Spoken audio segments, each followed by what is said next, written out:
Next up is Colin, otherwise known as the 45 quid zombie movie, because that was literally the budget for this film. I have to disagree. It looks like they spent much more than that. More like, 50 quid. Unlike Diary of the Dead and Wreck from last year's Zombie Film Festival, which told the story through the perspective of the survivors, Colin takes that idea and switches sides.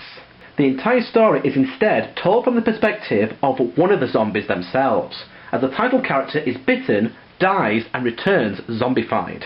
We then follow his journey throughout suburban London as the apocalypse opens up around him and humanity gives in to its most primal instincts. This movie literally changes the way we view zombies. Rather than being some monster that has to be killed, Colin hits on the fact that these poor creatures are, or at least used to be, someone's friend or someone's brother, someone's mum, someone's dad.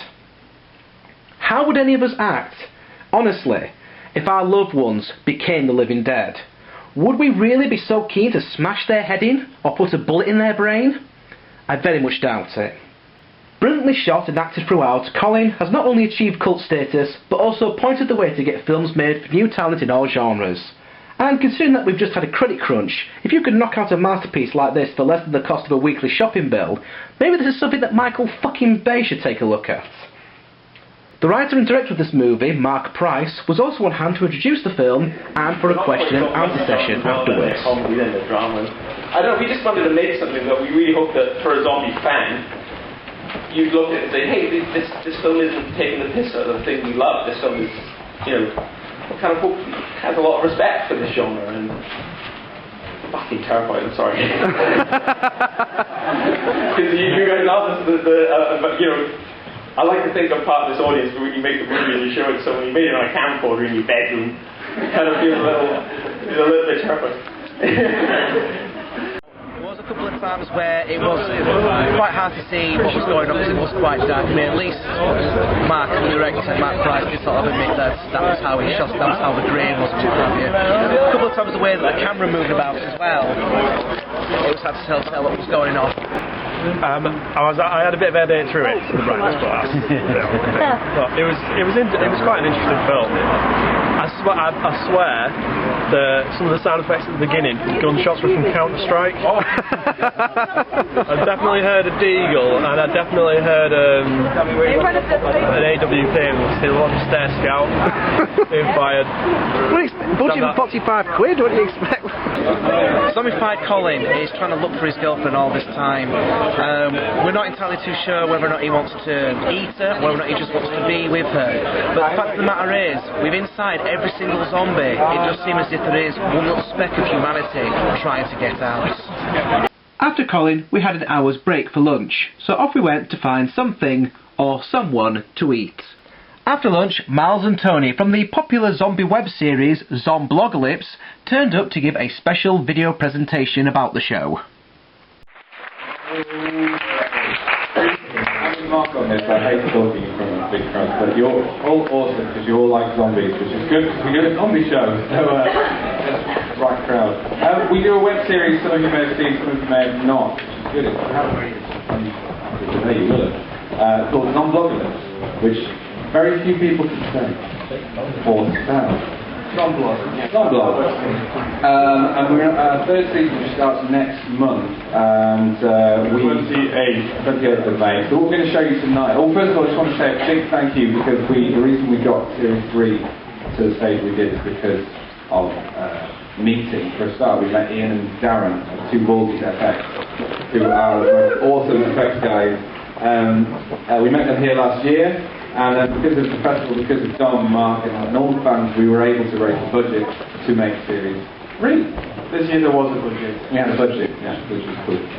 So the story so far, just to do a very short recap of the story, is Tony and I live in a flat with Hannah. Things didn't start well in Series 1 because a gypsy zombie stole our car. And then went on to get worse and worse as Hannah got bitten and turned into a zombie, and then at the end of Series 2, which is where we left off, got decapitated by her own sister, who's a ninja. So, hope you enjoy it. And please become a fan on the Facebook page to support coming to make a movie next year. Thank you. Yay! Woo! listen to. I got some Barry Manilow. Barry Manilow would be good, yeah, whatever you fancy, man. I mean, I don't mind. Yeah. Go on, get him, go. Get him. Oh, get off the windscreen. The windscreen wipers. Windscreen wipers. Yeah. Oh, Yeah, no, wipe him up, wipe zombie him up. friend. He wants to get in. He really wants to get in. He's going to get in, come on. Come on, windscreen wipers on me. Squishy, squishy. It was a good decision to let her try. Well, that was good, zombie run. Oh, hang on. I see one.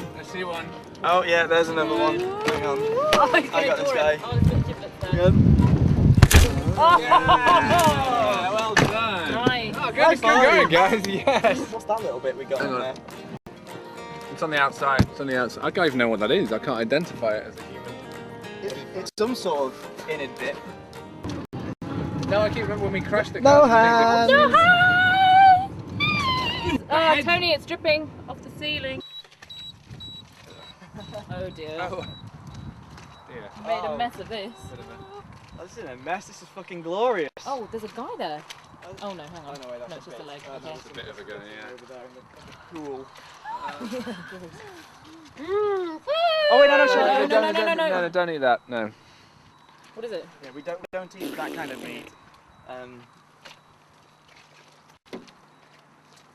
Got a bit of a death grip on there. Nice.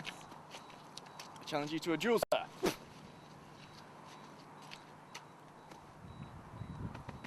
Let's just find out what's wrong with the car. Come on. Here's your problem. Nice. Yeah, that's your collection. Yeah, I'll add that to the collection, shall I? That's delicious. If you like the look of Zomblogalypse, you can check it out at the YouTube page at youtube.com/milestogofilms. You can also check out the group on Facebook, or failing that, you can even go directly to the Zomblogalypse website itself. It's a stupid name. Straight after Zomblogalypse, it was Shaun of the Dead. Born out of the love that leading actor Simon Pegg and director Edgar Wright have for George A. Romero's legendary Dead series of zombie movies, it's a very British zombie movie, isn't it? Doesn't matter that the apocalypse is coming, the gas bill still needs to be paid. We've got zombies in our back garden, what do we do? Shall we have a sit down? Let's go to the pub. It's weird because the main character Shaun lives a zombie-like existence without even realising it. He gets up, goes to work, comes home, goes to the pub, goes to bed, doesn't even realise there's a zombie invasion until he's got one in the back garden. Then this former downtrodden character becomes a leader, laying waste to the undead hordes with cricket bats, pull cues and even vinyl records. We are totally exposed. Break the window. Is there another way in? Well, yeah, there's... 2 seconds. Hey, Noodle. You alright, mate? Yeah, man, I can't really talk now. Did you get anything yet? I've got nothing. Oh, really? No, I'm right in the middle of something. The men listening. Yeah, it's weird, isn't it? Oi! What are you doing? What am I doing? What are you doing, you stupid moron? I spent an entire life... Look at me. I've spent my entire life sticking my neck out for you, and all you ever do is make me look stupid. Well, I'm not going to let you do it anymore. Not today! Shaun. Oh.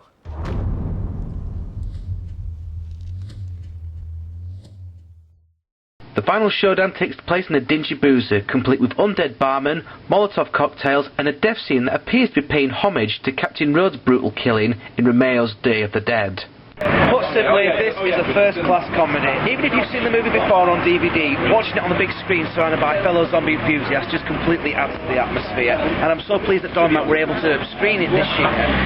It's clearly a labour of love made by zombie fans for zombie fans, and it's still the best work that Simon Pegg and Edgar Wright have done thus far. That includes Hot Fuzz, and Spaced.